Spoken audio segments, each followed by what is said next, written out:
Hindi nila po tinatago, lantaran. Ina-announce nila mismo na take over na sila. Yun konektado po siya. Yun ang analysis ko po. Dito sa mga anomalya, irregularities na nakakalkal ng Congress at ng Senado.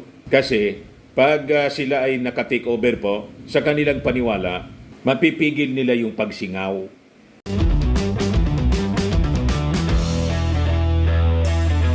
Ito na yung magagandang balita mga kababayan dito sa ating bansa na malamang ikagalit ni Xi Jinping.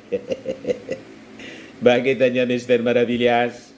At hindi lang ni Xi Jinping, pati ng kanyang mga minions na mga politiko dito po sa ating bansa at ng mga nausog, ng mga taga-nausog. Kasi sabi po, yung Amerika nag-commit na po sa atin para tumulong sa successful RORI missions sa BRP Sierra Madre. Yung rotational rotation and resupply mission po na laging hinaharang ng mga Chinese. Ayan po yung balita dito. US committed to help Philippines for successful RORI missions.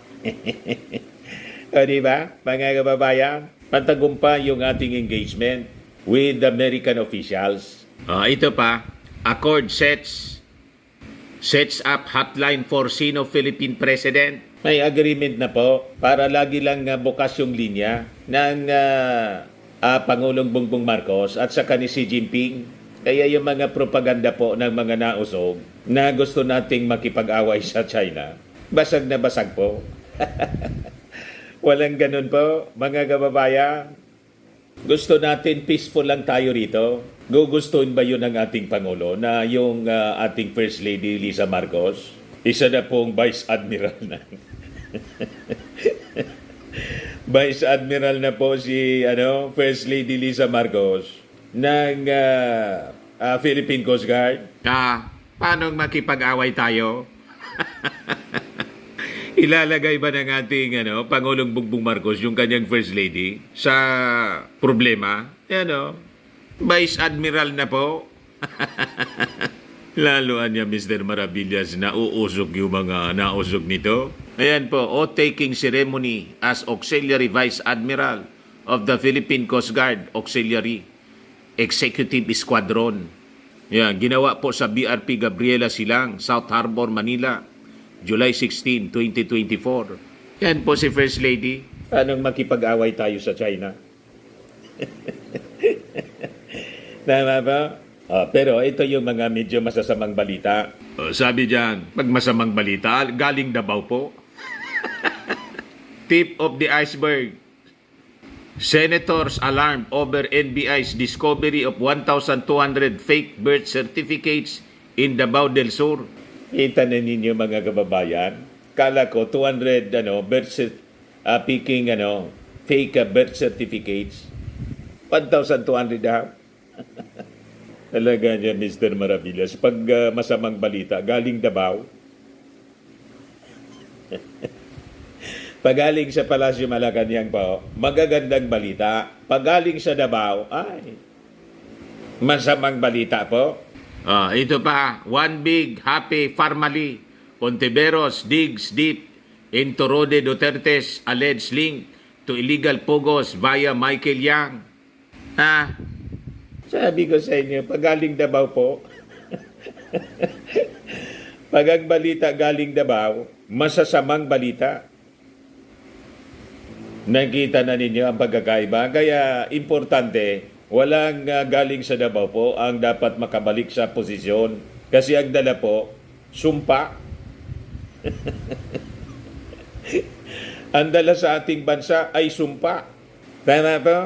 But before ko ibigay sa inyo yung mga controversy niyan, mga kababayan, at siyempre yung mga magagandang balita na galing sa Palasyo Malacanang, click subscribe muna dito sa ating YouTube channel and hit the notification bell para lagi po kayong updated sa mga kaganapan dito sa ating bansa. Like and share na rin po ninyo ng ating video at huwag na rin po ninyo na skip yung ating mga commercial ads para tuloy-tuloy lang ang pag-unlad ng Bagong Pilipinas. Sa mga naghanap ng malinis and spacious fitness gym, pumunta lang po kayo sa aming Colossal Fitness Gym. We also offer Grab Car Rental with our brand new 2023 model ng Toyota Innova.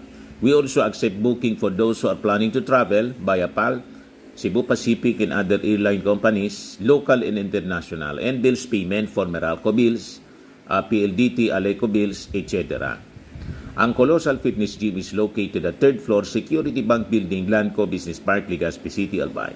For inquiries, look for Gilon Maravillas. Contact number 0966-802-0949. Yan po yung aming Innova.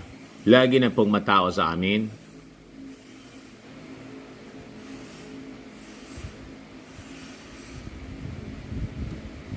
Yan po yung mga bago naming gym clients.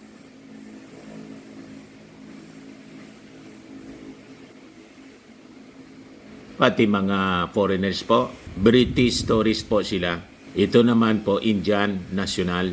Na-set up na rin po yung aming mga brand new gym equipments.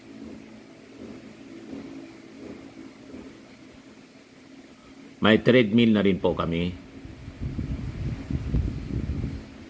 Ito naman po yung bagong product naming binibenta online, iGlow Serum. Galing pong South Korea. Whitening po siya. Tingnan ninyo yung epekto sa aking anak na architect entrepreneur, Riz Maravillas. Para sa mga inquiries po ninyo, dumiretso na lang kayo sa kanyang messenger sa Facebook. Ito naman po, Firmax Firming and Lifting Cream. Pinapahid po ito sa mga pulses and affected area. Mainam po ito sa mga pains at paninigas ng mga kaso-kasuan. Ito naman po, Automax Revitalizing Serum. Sa mukha naman yung application. Anti-aging po siya. You will look 10 years younger than your age. Sa mga cancer patients naman po, baka lang gusto ninyo itong itry. Nengxia Red Mixed Fruit Drink. Hindi man po siya gamot, food supplement siya. Kaya lang, gawa siya mga kababayan sa goji berry. Yung goji berry may anti-cancer properties. O ngayon, yung mga inquiries ninyo, dumiretso na lang kayo sa aming messenger sa Facebook para masagot namin agad.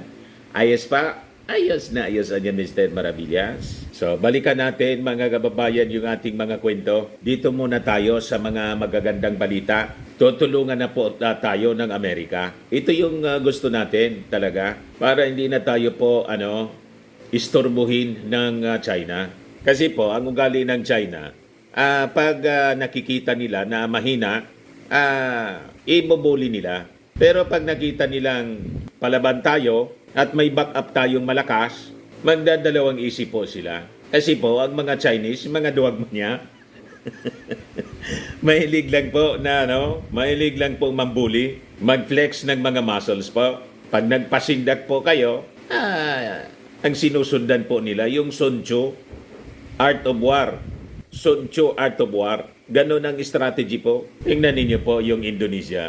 Hindi nagpasindak. Hindi na ngayon iniistorbo po. Lumaban sila Sige niya, magkaubusan tayo nito. Yun man po dapat ang ating paninindigan. So ito yung magandang balita kasi yung Amerika nagpaabot na po ng kanilang commitment na tulungan po tayo in what it needs. Lalo na po to ensure successful rotation and reprovision missions to Filipino troops on the grounded BRP Sierra Madre. Talagang ito yung iniisip natin para hindi na po maulit yung nangyari na nagkagirian po at naputulan ng daliri yung isa nating trupa at baka magkabakbakan po, di ba? So yun ang ating iniiwasan. So sabi po ni Kaniska Gangopajay, spokesman po for the US Embassy sa Manila, as allies niya, yung Amerika at yung Pilipinas coordinate on a wide array of issues of shared concern.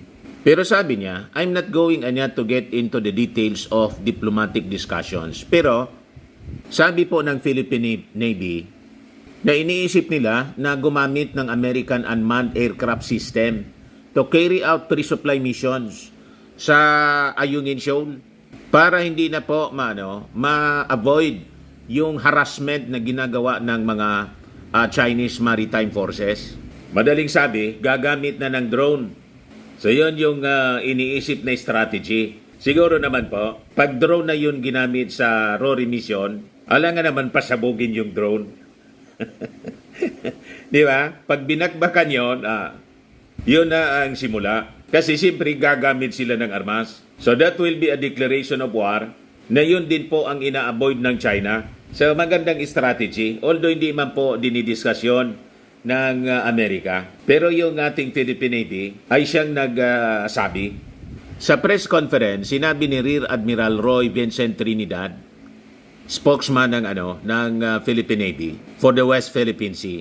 He confirmed that US Marines tested their Tactical Resupply Unmanned Aircraft System or TRUAS during two recent military exercises earlier this year. So all options are being considered, sabi po ni Trinidad. So according to the US Marine Corps, the 15th Marine Expeditionary Unit employed TRUAS during the Balikatan exercise in April, and the Archipelagic Coastal Defense Continuum or ECDC noong May sa Palawan. The TRUAS, according to US Marine Corps, is a Class 3 unmanned aerial system which can deliver critical supplies to remote and inaccessible areas with unprecedented speed and precision. Magandang strategy po. Pag tinarget pa yun ng China, that will be an attack hindi lang sa ating bansa. It will be an attack against America. Di ba? Siyempre, iwasan yon ng mga Chinese. Direct attack na siya po. Maganda niya, Mr. Maravillas, yung strategy. Pero bakit announce? Kailangan i-announce po for transparency para alam ng buong mundo na tayo po, hindi tayo confrontational. Gumagawa tayo ng paraan para iwasan ang gulo. Pero pag halimbawa, ginawa pa rin yun ng China, tingnan na lang natin kung ano yung magiging response boss ng ating gobyerno at ng American government. Kasi nga, yung gagamitin sa RORE, technology po mismo ng Amerika. At yung operations galing po mismo sa Amerika. Tama ba? O ngayon, yung sinabi natin kanina, mga kababayan, na may pinag-establish po na open line with Xi Jinping and our President, Bongbong Marcos. Ayan po, Accord sets up hotline for Sino Philippine President. So yan po yung patunay, mga kababayan, na wala tayong intensyon makipagira tulad ng propaganda po ni Maudigs at ng kanyang mga kampon. Malinaw po na baseless ang kanilang mga sinasabi. Kasi kung gusto natin makipagira, di kinat na sana natin yung diplomatic lines. Di ba? Yun ang malinaw po. Kaya yung mga propaganda po ng mga nausog, walang maniwala. Na gustong galad ka rin ng ating Pangulong Bongbong Marcos sa gira, yung ating bansa, malayo po sa katotohanan. Unang-una po, yung China po, malayo po na makipaggira sa atin kasi malinaw ka sa kanila na ka-mutual defense treaty natin ang Amerika at may military alliance na rin po tayo with other countries tulad ng Japan. So hindi gugustuhin ng China na magkaroon ng military conflict with us. Kaya nga po, gumagamit sila ng mga intimidation. So yan po, sabi rito, a recently signed agreement will open a direct line of communication between China and the Philippines, presidential offices to try and prevent any confrontation from spiraling out of control in the disputed South China Sea, according to highlights of the accord seen by the Associated Press on Tuesday. Naintindihan na ninyo, mga nausog propagandists. So sabi dyan, both sides recognize the need to strengthen the bilateral maritime communication mechanism on the South China Sea and signed an arrangement on improving Philippines-China maritime communication mechanism, sabi po ng DFA. So the hotline talks could also be done through the Department of Foreign Affairs at saka yung Ministry ng Foreign Affairs ng China, including at the Foreign Minister and Vice Foreign Minister levels, or through the designated representatives. Mayroon din mga kababayan sa between Chinese and Philippine Coast Guards once the corresponding memorandum of understanding between them is concluded. Madaling sabi, yung communication lines bukas in all levels. Mula sa Pangulo hanggang sa mababang levels. Ang purpose nga mga kababayan, ma-avoid yung paglala ng problema. Ang problema po, lumalala man lang po sa kwento ng mga nausog propagandist. Doon man lang po malala pag pinakinggan ninyo ang kwento nila. Parang katapusan na po ng mundo. Maglalabo-labo na ang mga bansa sa buong mundo. World War III na. Pag pinakinggan mo sila, huwag kayong magikinig sa kanila po. Fearmongering, pananakot na walang katapusan. Di niya, Mr. Maravillas, yung sinasabi mo na pag problema, galing sa Davao. Pag sa palasyo po, good news, mga solusyon sa problema. Pag galing po sa Davao, lahat problema. Yan po, tip of the iceberg, senators alarmed over NBI's discovery of 1,200 fake birth certificates in Davao del Sur. Ito yung una natin mga kababayan na binalita. Ang akala nga, 200 lang yung unang nadiskubre. 1,200 na agad. 1 week pa lang yung lumipas. Kaya nga, tip of the iceberg daw lang ito. Malamang napakarami pa na mga fake birth certificates kung saan ang nabigyan po nito, mga Chinese. Matindi po yung ginawa ng previous administration po. Sabi po ni Senate President Chis Escudero, he believes the fraudulent practice niya has been going on for a long time now and culprits behind it should be made accountable. Dapat niya panagutin. I think niya it's only the tip of the iceberg, so to speak. The NBI should investigate further and find the real and other culprits behind this, sabi po ni Escudero. Escudero further believes that the case of Bamban Tarlac Mayor Alice Go Anya is not the first and will certainly she would not be the last to fake a birth certificate.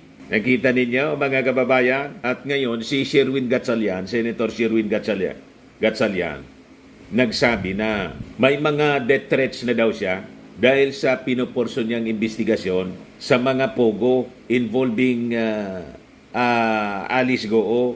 So sabi dyan, Senate Minority Leader Aquilino Coco Pimentel III also expressed concern over the NBI's alarming report. Dapat niya may comprehensive investigation dito. So sabi ni Coco Pimentel, I'm sure the good mayor, there will help in conducting, or they will help in conducting that investigation. Or the mayor there pala will help in conducting that investigation. Referring to Santa Cruz, Davao del Sur Mayor Jose Nelson Sala Sr. So ang sabi, nang i-verify yung mga reports mga kababayan, several of the 1,200 foreigners, mga Chinese nationals po, na may mga criminal records.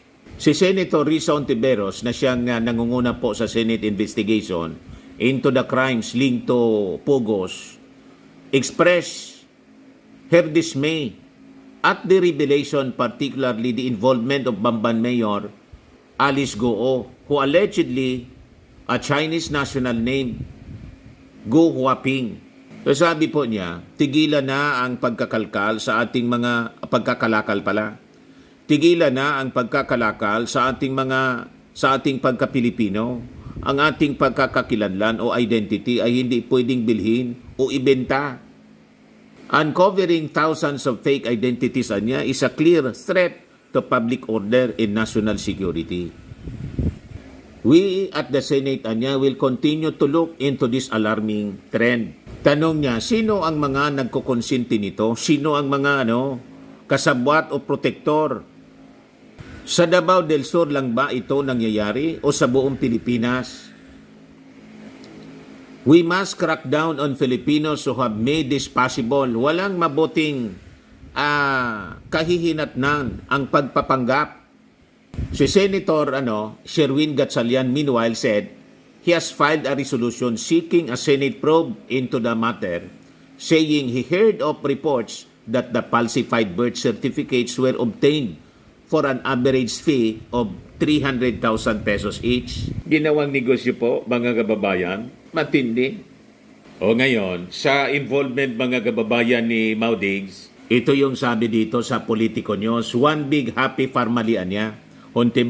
Hontiveros digs into Rode Duterte's alleged link to illegal pogos via Michael Yang. Malamang sabit po daw ang dating Pangulong Digong.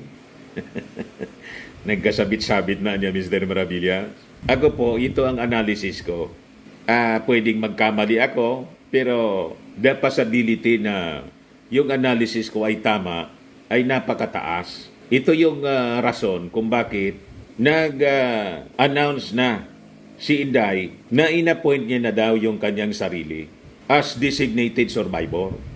And it's not a joke daw or a threat.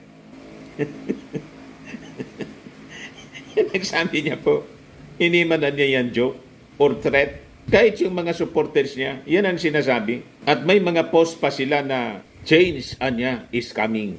Yan po, designated survivor, SMN na yun, news channel.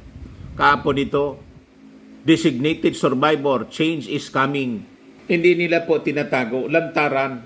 Ina-announce nila mismo na take over na sila. You see? Konektado po siya, yun ang analysis ko po, dito sa mga anomalya, irregularities na nakakalkal ng Congress at ng Senado. Kasi pag sila ay naka-take over po, sa kanilang paniwala, mapipigil nila yung pagsingaw ng mga anomalya, mga kababayan, itong pagkalkal ng Kongreso at ng Senado. Sa isip nila kasi mga kababayan, may hand yung ating Pangulong Bongbong Marcos sa mga investigasyon ng Senado at Kongreso.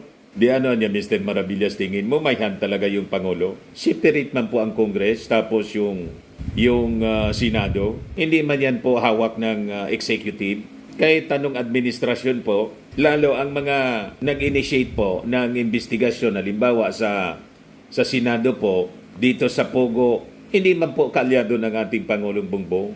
Oposisyon, Senate Minority Leader si Risa Hontiveros, dilawan. Kaya mali yung iniisip po ng nausog na may hand yung ating Pangulong Bongbong Marcos. Kaya desidido sila na i-take over yung Palasyo Malacanang.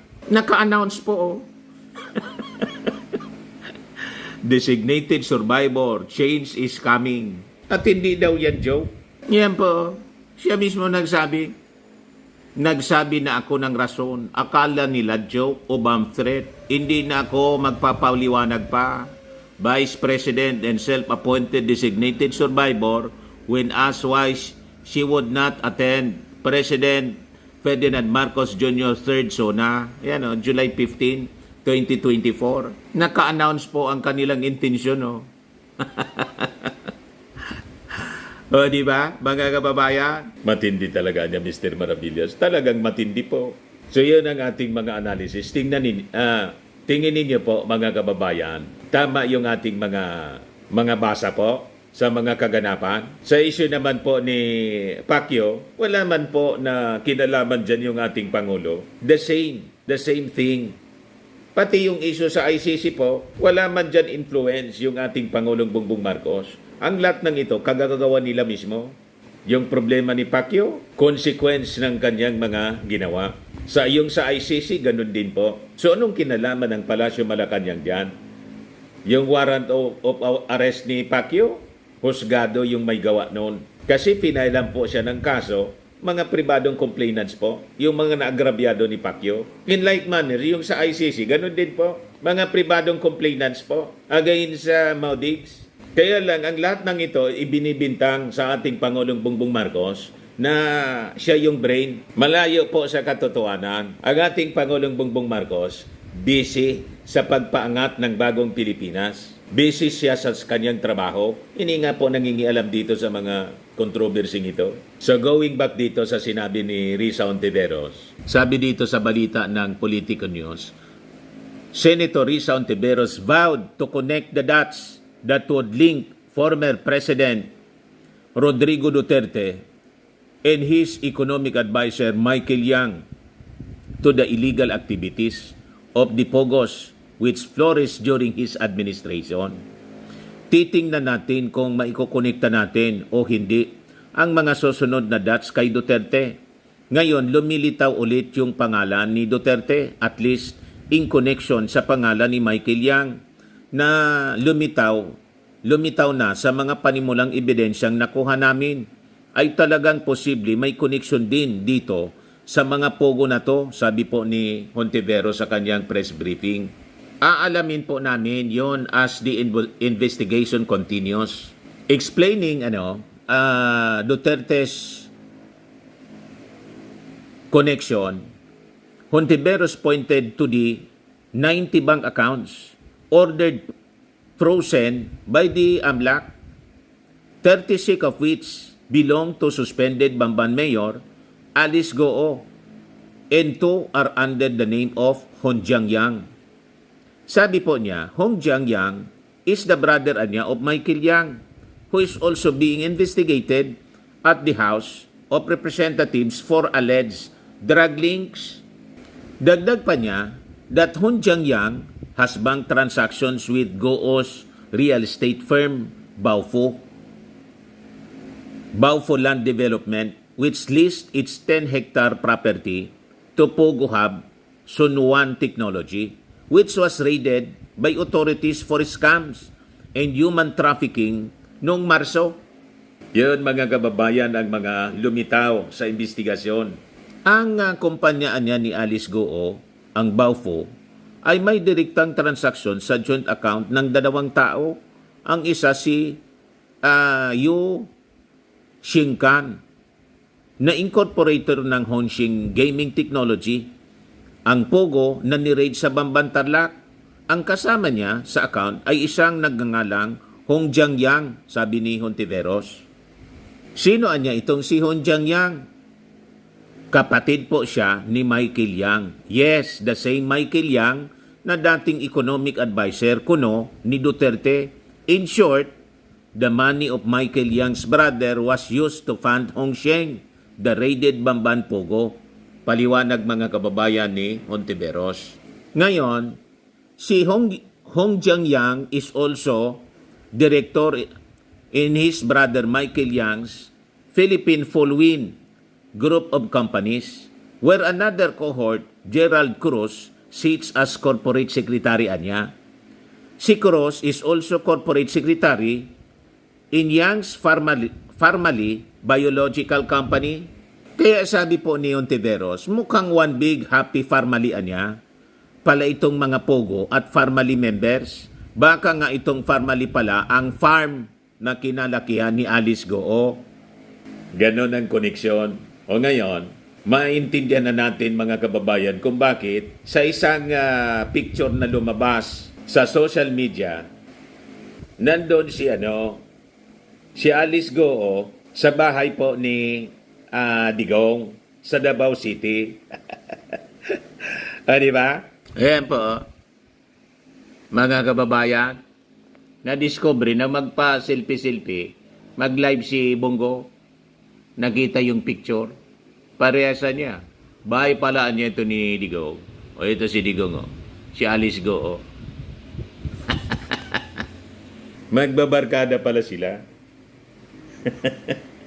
Kita ninyo? So ito yung investigasyon ng Senado. Walang kinalaman po dito yung ating Pangulong Bongbong Marcos. Kasi ang nagsusulong ng investigasyon, unang-una, anti-Marcos. Di ba? Paano mo ma-influence mga kababayan ang isang anti-Marcos tulad ni Risa Hontiveros? So kanya yan na sariling initiative. Kasi tingin ni Risa Hontiveros, nalalagay sa panganib yung ating bansa. As a senator, kanya pong mandato siya, mga kababayan. Parehas din po sa Congress. Kaya malabo po itong mga akusasyon ng mga nausog na laging tinuturo po yung ating Pangulong Bongbong Marcos. Busy-busy yung ating Pangulo sa pagsiservisyo sa ating mga mamamayang Pilipino. Yan siya po. PBBM inaugurates Philippine biggest dam outside Luzon. In Iloilo, President Ferdinand Marcos Jr. inaugurated the largest reservoir project outside Luzon, benefiting 25,000 farmers across 80 kilometer span in 31,840 hectare service area. Yan po yung ating Pangulong Bongbong. Sige lang ang trabaho niya. Di ba? Yan po. Wala siyang panahon sa mga politika. Sige lang ang trabaho. On the count of three, Mr. President, may we request you to please pull the string in 3, 2, 1, pull! Di ba?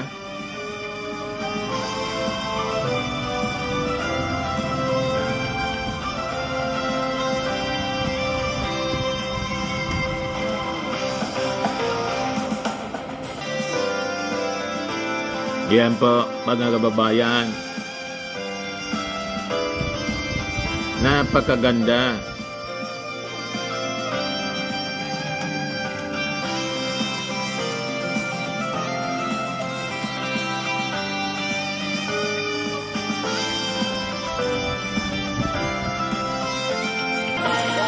Kasi si Drilon nandyan po. Sumama na si Drilon sa ating Pangulong Bongbong Marcos. Siya pala yung naglabi niyan. Si Drilon. Di ba?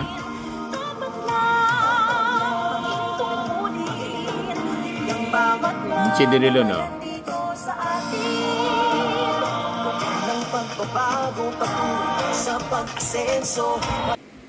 Nakiisa na sa pagbabago para sa bagong Pilipinas po si dating Senate President Franklin Drilon na isa pong dilawan. Kaya galit na galit yung mga nausog. Kayo yung may kasalanan Kayo yung ka-unity, tapos inaway-away ninyo yung ating Pangulong Bongbong Marcos. Hindi man kayo inaano. Ang dahilan lang yung kaswapangan sa confidential fund. Tama? Ayan man lang po mga kababayan. Ako po si Dante Maravillas. Bye-bye. God bless.